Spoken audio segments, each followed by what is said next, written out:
Well, it looks like KVK is over because Kingsland just opened and we're choosing not to enter it. Join me for a breakdown on what exactly happened in this KVK.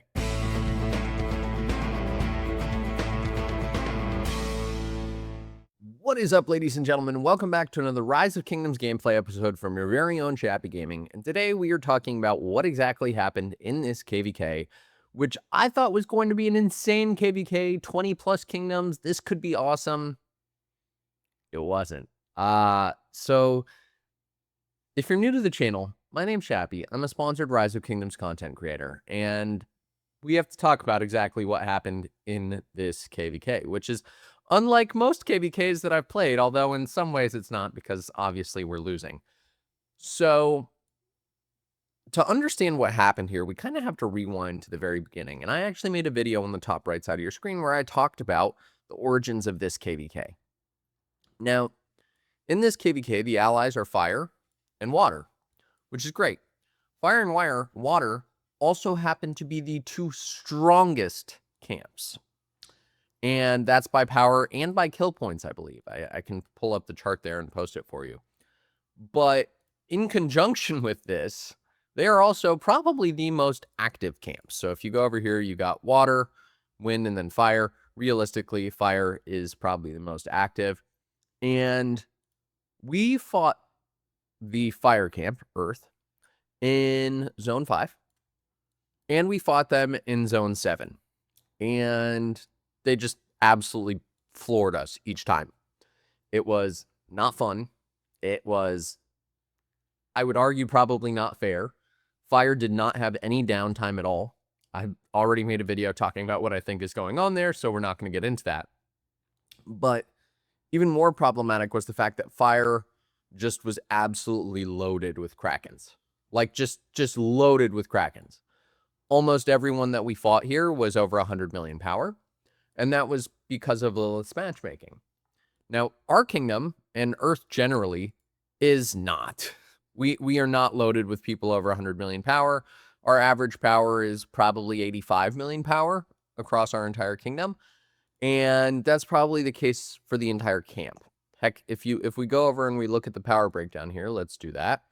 Go to rankings, go to individual power.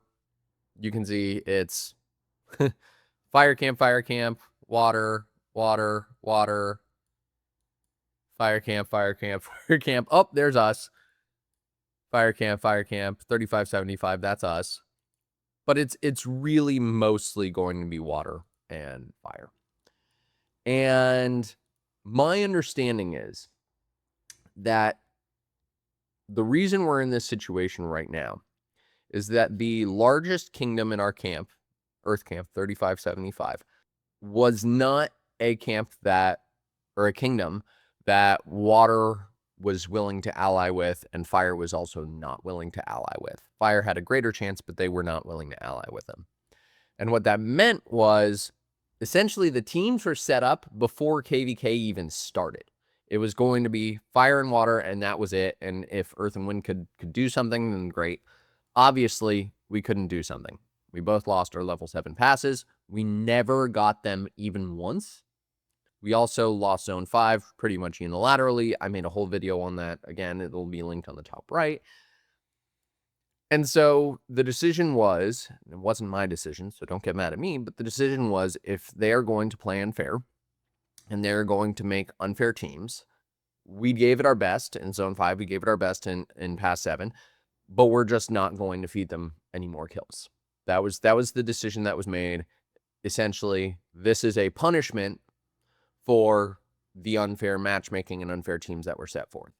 Candidly, it wasn't a great matchmaking by Lilith either. The fire camp was totally bizarre. It's like all whales and then a completely dead kingdom that had a lot of power. So it just didn't make a lot of sense. But that's just kind of how things shook out. Even if we look at the kill rankings, and you can see I have not done anything because we're not supposed to be doing anything. But you could see, it's mostly going to be the water camp and fire camps here, pretty much unilaterally. Now, fortunately for me, in most fights, I actually traded positive. 376 versus 490 in heal points. I got some deads. Not very many, though, relative to everyone else. 286K, really not that much. So now what? Well, for 2098, who actually ended up doing a lot of the leading during the KVK, we're going to end up registering, I think, probably the first pop or the second. It's really just to try and avoid Christmas. But we didn't want this, right? We wanted fair matchmaking from the beginning. We are not the strongest kingdom in our camp by any means, but we ended up doing a lot of the leadership management stuff, which was not ideal. I think we also ended up doing a lot of the territory management stuff. Even I got to go in and do a little bit of territory management stuff in Zone 5. So it's not how I wanted this KVK to go, just being honest. I did fairly well, considering that we aren't doing Kingsland. I landed around just about 18 million kills. Probably finish that out, round it out to get the 18. I got most of my achievements. I'm going to end up doing my building time and my ruins time. But at this point, there's a ceasefire, which means this KVK is pretty much done. I didn't hit 30 million. We didn't have Kingsland. Typically, I end up throwing around 10 million points on Kingsland, but didn't happen. We're going to go through, we're going to do a whole video about how I started, how I finished. But I think it's safe to say this KVK is just about done. Now, I wish that things had gone differently. I wish that folks would have allied with 75 and it would have been okay and we could have built things out in a better way. This is 2098's first loss, maybe ever, or first loss in like 5 KVKs. So I'm not going anywhere. There's going to be no migration video coming after this, but it is just kind of a bummer because I really wanted to get more kills.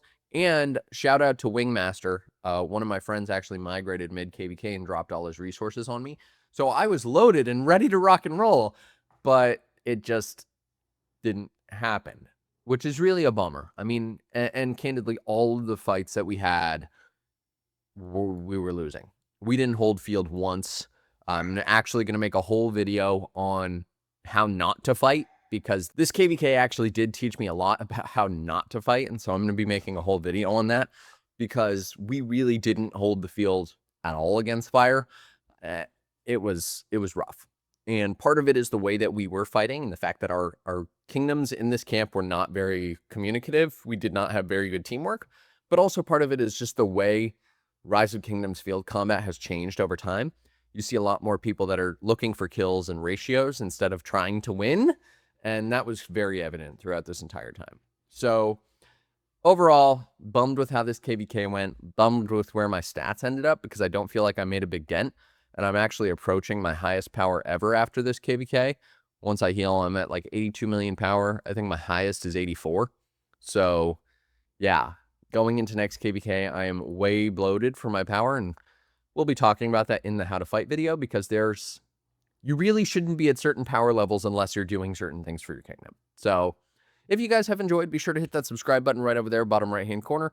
And let me know what you think about this KVK in the comment section below. Not exactly what I wanted, but it is what it is. Matchmaking wasn't great.